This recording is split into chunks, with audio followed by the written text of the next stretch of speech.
Recently, Professor Mutahi Ngunyi posed the question to William Samoei Ruto about his political opponent.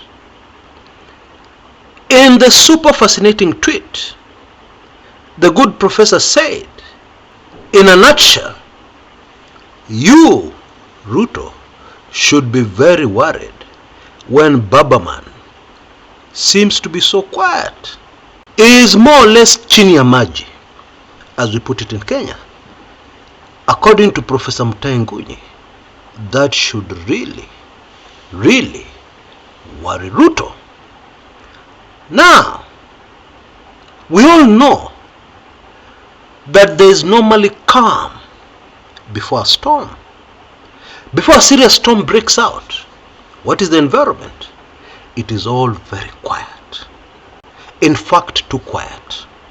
And indeed, we can agree with Professor Mutahi Ngunyi. Raila Odinga is too quiet. Too quiet. Kwani iko nini? Now, I know many Kenyans' views towards the professor, who has always been a very respected political analyst in the country called Kenya, have changed. And we all know why that changed. It was mainly emotional. Ngunyi crossed over to the Ruto camp, and Kenyans didn't take it kindly. Although I dare add, at the moment, it looks like he has no client. Not yet. But we have to give it to the professor. Huyu mtu anaelewa siasa. Whatever your opinion of him, he understands politics. And so on my show today, I want us to break this down and try to analyze what the real situation behind the scenes is. Why is Raila chini ya maji? Is there something about to happen? Is he waiting for something? Let us break that down until it cannot be broken down anymore. And I'm sure in the process, we'll be able to read a lot in our politics and maybe even get a heads up of what is coming. Some think whatever this is that is coming, it is coming very shortly. And let us start with something that is obvious to many analysts I know. Okay, their view is Raila does not need to do anything right now. Why?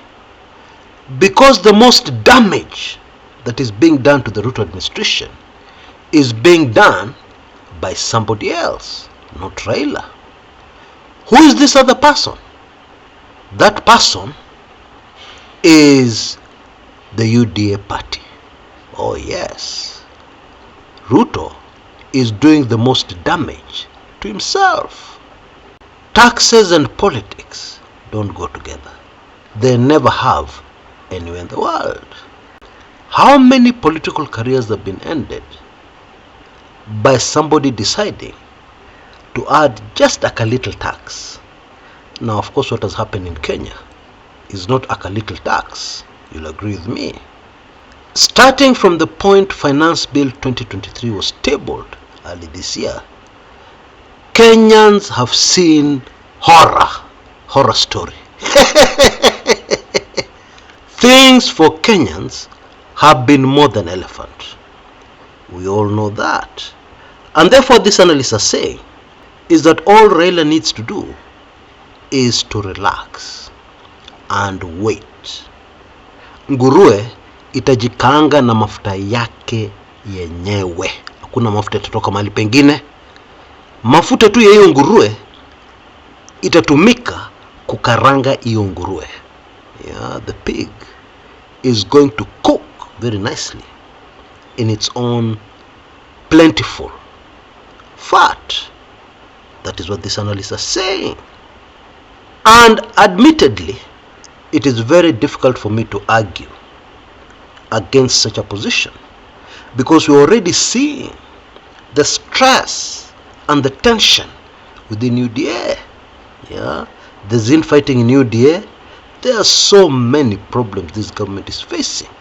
Serious ones. And many of them are the kinds of problems that have brought down governments in other countries. That should be obvious. And if truth be told, nothing this government has done has really worked. For instance, the increase in taxes, one would have thought, would have enabled the government to collect much more taxes. Is that what has happened? The very opposite has happened. Collections of revenue by the government have been stubbornly pointing south. Yani they're just going down and down. Na ukitembea mtaani, people are parking their cars and using public means. People are pulling cars to travel around. People are using Uber. People are using border borders. Gone are the days, just the other day, when Kenyans would go into a petrol station, fill the tank, and then they just tanga around. Those days are gone. So what has happened? Fuel consumption in the country has gone down. And of course, when people are not consuming, how do you collect the taxes? There are no taxes. People have to spend money for you to collect taxes. It is just a very sad disaster. Yeah, because less money in people's pockets means that people are not spending so much. More and more Kenyans are being seen with calculators inside supermarkets. Yeah, of course, many of them try to hide, pretend they are not calculating, but people are counting their pennies carefully. Bottom line, people are spending less. And the less people spend, the less taxes you collect. And don't even mention the free-falling Kenya shilling. You know the saddest thing about the Kenya shilling? You know, when you fall, at least it is a relief to know that you have hit the ground. Umefika kwa ground. Yeah? But this Kenya shilling has not found the ground. It is just falling and falling and falling. Kwani, how deep is this hole? Yeah? So in a nutshell, things in Kenya are terrible. And because of that, Ruto's opponents, like Raila Odinga, do not really need to do anything. In fact, they can do very well by just keeping very quiet. In fact, staying out of the way. Yeah, because unajua watu UDS wanangi poa. They might tell us tomorrow that the shilling has lost value against the dollar because of Raila. That's very possible. Or because of ODM. Or because of President Uhuru Kenyatta's birthday. So nangi power jama. Okay? So it's good you just stay out of the way. That is one theory. And I must add, a very convincing one. But I'd like to introduce another one, which to me is very convincing. And that is what is happening outside the borders of Kenya. Oh yes, that is terribly important. So what is happening? Well, the focus of the world has moved away from Ukraine to the Middle East. And the developments there have split us all right down the middle. Yeah, the world today has two very radical camps.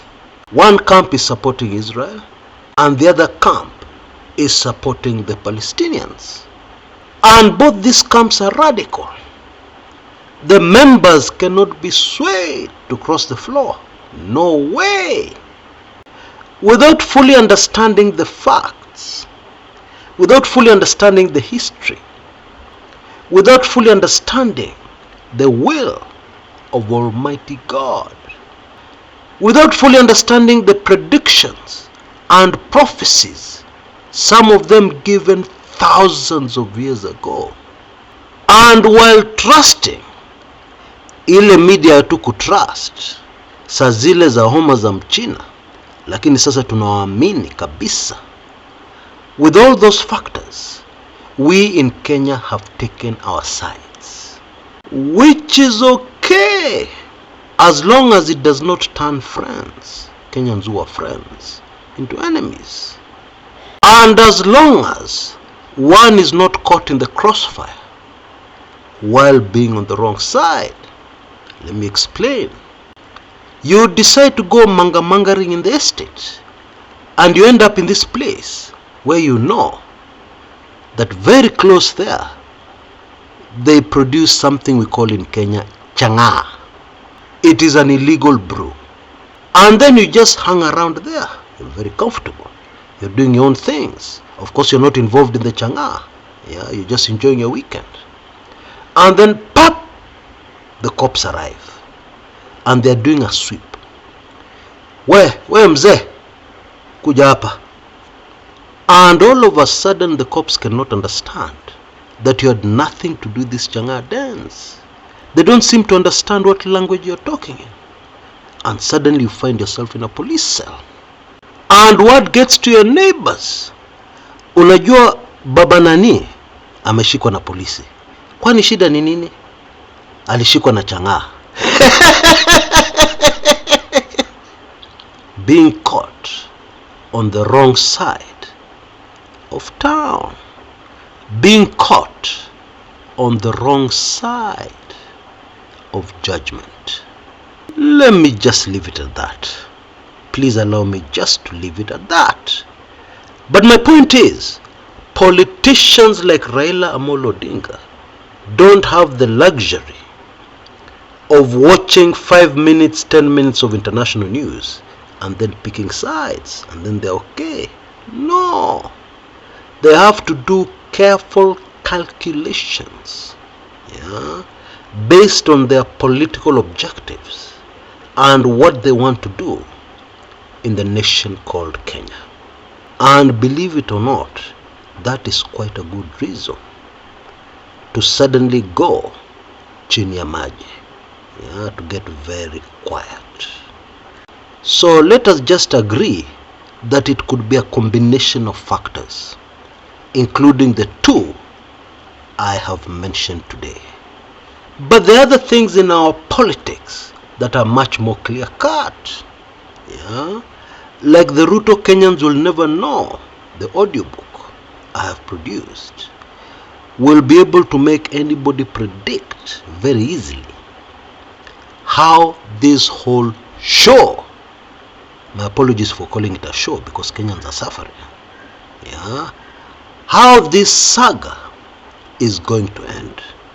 It becomes very predictable, because when you know the true character of the players, when you know one or two things that have never been exposed on mainstream media or anywhere else, then things become much clearer.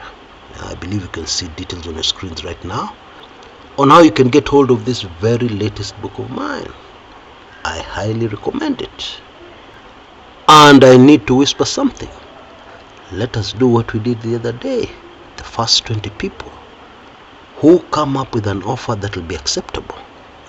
Maybe you don't have the full funds to purchase this audiobook right now, which is very understandable based on the current environment.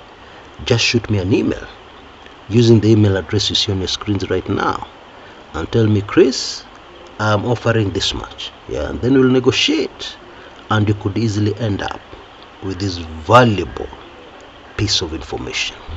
Only the first 20 people to email me. Until next time, this is Chris Kumekucha.